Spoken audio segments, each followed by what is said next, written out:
Hi అండి, అందరికీ నమస్కారం అండి. ఫ్రెండ్స్, ఈరోజు మన వీడియోలో టాపిక్ వచ్చేసి ఇక రిజిస్ట్రేషన్ అంటే ఆస్తి హక్కులకు సంబంధించి వీలునామా రాయకుండా తండ్రి చనిపోతే ఆ ఆస్తులు అంటే ఆ తండ్రి ఆస్తులు ఎవరికి చెందుతాయి అనే టాపిక్ గురించి మన వీడియోలో క్లారిటీగా తెలుసుకుందామండి. వీడియో మాత్రం పూర్తి వరకు చూడండి ఫ్రెండ్స్, అప్పుడే మనకి పూర్తి సమాచారం అయితే తెలుస్తుంది.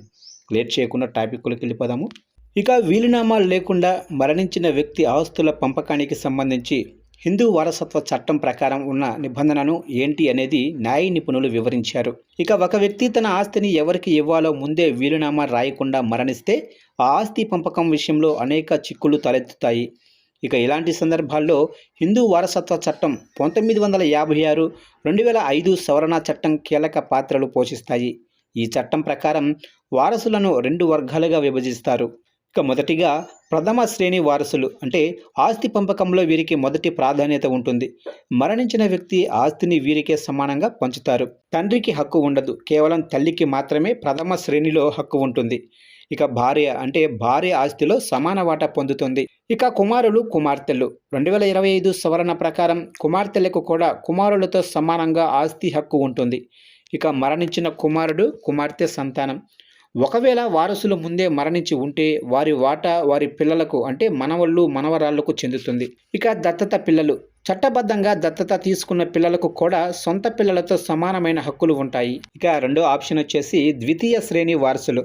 ప్రథమ శ్రేణి వారసులు ఎవరూ లేని పక్షంలో మాత్రమే ఆస్తి వీరి దగ్గరకు వస్తుంది. ఇందులో తండ్రి, సోదరులు, సోదరీమణులు, వారి సంతానం అయితే ఉంటారు.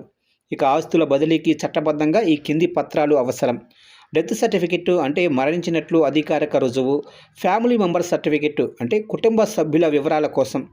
ఇక లీగల్ హెయిర్ సర్టిఫికెట్. ఇక న్యాయస్థానం నుండి పొందే ఈ పత్రం వారసులను అధికారికంగా ధృవీకరిస్తుంది. ఇక ప్రత్యేక సందర్భాలలో ఆస్తి హక్కులు బహుభార్యత్వం ఉన్నప్పుడు 1955కు ముందు వివాహాలు అంటే ఇద్దరు భార్యలు ఉన్న వారిద్దరూ చట్టబద్ధమైన వారసులే. భార్యకు రావాల్సిన ఒక వాటాను వారిద్దరూ పంచుకోవాలి. 1955 తర్వాత రెండో వివాహం అంటే ఈ వివాహం చట్టబద్ధంగా చెల్లదు, కాబట్టి రెండో భార్యకు ఆస్తిలో హక్కు ఉండదు. అయితే ఆమె ద్వారా పుట్టిన పిల్లలకు తండ్రి స్వార్జిత ఆస్తిలో అంటే సొంత సంపాదన మాత్రం హక్కు ఉంటుంది. పూర్వీకుల ఆస్తిలో వీరికి హక్కు లభించదు. ఇక విడాకులు పొందిన మొదటి భార్య పిల్లలు.